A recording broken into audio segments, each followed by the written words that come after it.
আসসালামু আলাইকুম। হুমায়রা রান্নাঘরে আপনাদেরকে স্বাগত। আজকে আমরা বানাবো সকালে এবং বিকালের সুস্বাদু মজাদার একটি নাস্তা। এই নাস্তাটি অনেক পুষ্টি মজাদার।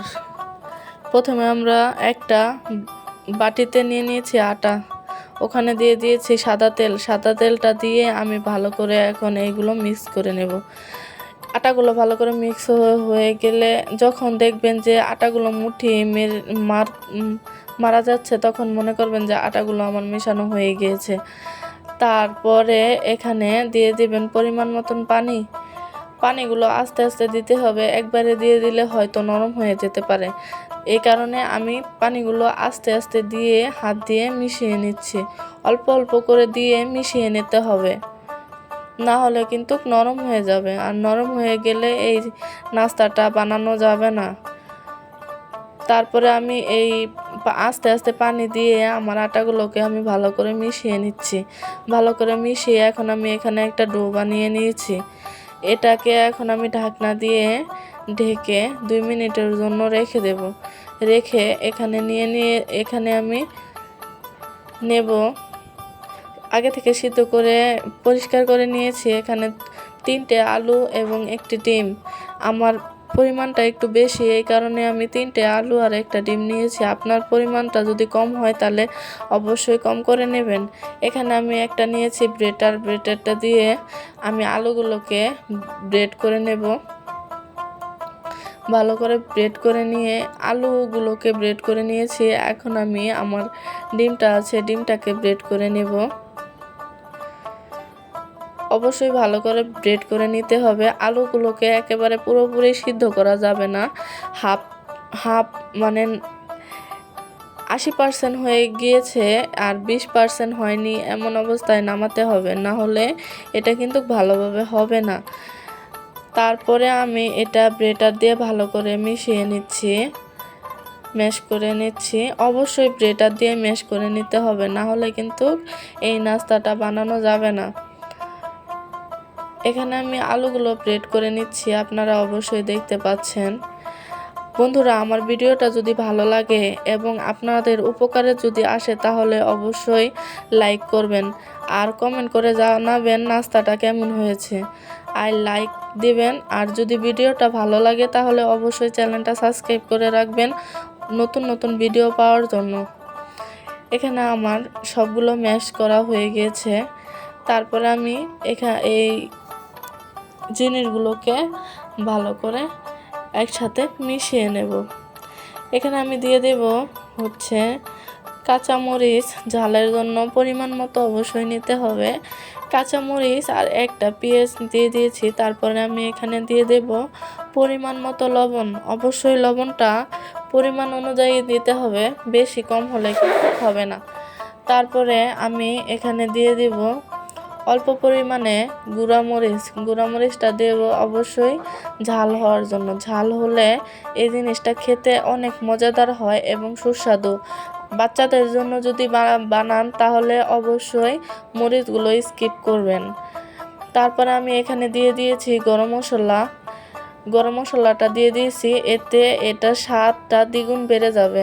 তারপরে আমি এইগুলোকে ভালো করে একসঙ্গে মিশিয়ে নিয়েছি। ভালো করে মিশানোর পরে এখন আমার ডোটা আমি ভালো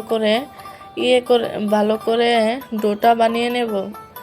বানিয়ে নেওয়ার পরে এখন আমি এটা রুটি বেলে নেব।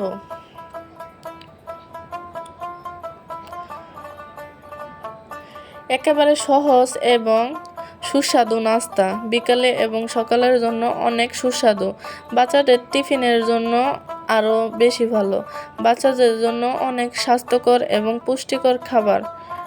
অবশ্যই বানিয়ে দেবেন, টিফিনের জন্য একেবারেই উপযুক্ত।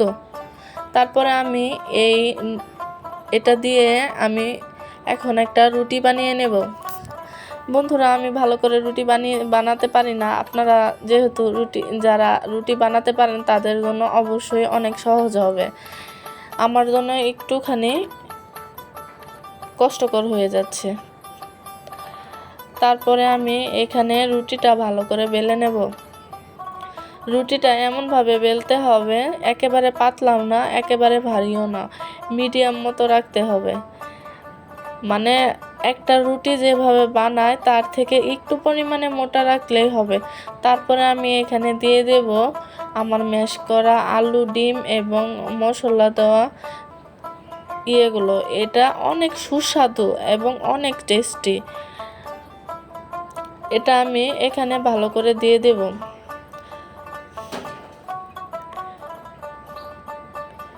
আমি একটু বেশি করে দিচ্ছি, অবশ্যই বেশি করে দিবেন, তাহলে খেতে অনেক ভালো লাগবে। তারপরে এখানে আমি এটা ঘুরিয়ে ঘুরিয়ে পেঁচিয়ে নিচ্ছি রোলের মতন।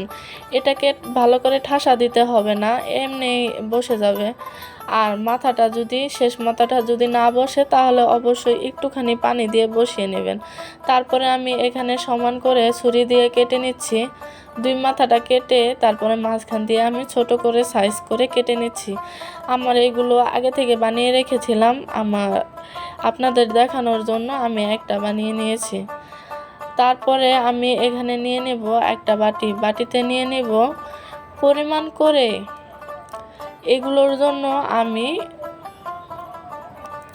1 কাপ পরিমাণ আটা নিয়ে নিয়েছি। আটা নিয়ে এখন আমি এইগুলোকে ভালো করে মিশিয়ে নেব। ভালো করে একেবারে মিশিয়ে নেব, একেবারে পাতলা না আবার একেবারে ঘনও না, পরিমাণ অনুযায়ী এগুলোকে মিশিয়ে নিতে হবে। অবশ্যই ভালো করে মিশিয়ে নিতে হবে। ভালো করে মিশালে এই খাবারটা অনেক ভালো হবে। তারপরে আমি এখানে একটা কড়াই নিয়ে নিয়েছি, আগে থেকে তেল গরম করতে দিয়েছি। দিয়ে আমি ওই মিশ্রিত আটাটার মধ্যে চুবিয়ে এখন আমি তেলে দিয়ে দিচ্ছি। তেলে দিয়ে দেওয়ার পরে আমার এটা প্রায় হয়ে গিয়েছে। এগুলোকে অবশ্যই মিডিয়াম হিটে ভাজতে হবে। একেবারে হাই হিটে ভাজলে পুড়ে যাবে, ভেতরটা হবে না। মিডিয়াম হিটে ভাজলে ভালোভাবে হবে, একেবারে মুচমুচে এবং সুস্বাদু খেতে হয়। এখন আমি এগুলোকে নামিয়ে পরিবেশন করে নেব।